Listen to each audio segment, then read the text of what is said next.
இவங்க ஜாதியை வளர்க்கணும்னு சொல்லிட்டு ஒரு கூட்டம், ஒரு கூட்டம்லாம் சாதாரணமாலாம் நினைச்சுக்காதீங்க. உதாரணத்துக்கு மாரி செல்வராஜ்னு வச்சுக்காங்களேன், இல்ல பா ரஞ்சித்னு வச்சுக்காங்க. அவங்க 2 பேர் கிடையாது.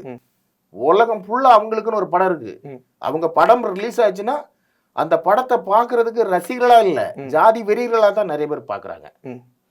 அதே மாதிரி தன் ஜாதி பெருமையை பரப்புறதுக்காக வேண்டி ஒரு சமூக விரோத செயல், அதாவது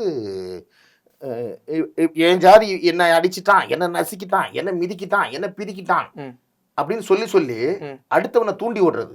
வாடா வாடா வாடா சண்டை போடுவோம் வாடா அப்படிங்கிறது தூண்டி விடுறது. ஏன் இன்னைக்கு நம்ம இவரு வெற்றிமாறன் சார் ஒரு இன்டர்வியூல சொல்லியிருப்பாரு, என் பசங்களுக்கு ஸ்கூல்ல சேர்க்கும் போது ஜாதி பேர் போட்டு சேர்க்க மாட்டேன்னு சொல்லி கோர்ட் வரைக்கும் போனேன், முடியல.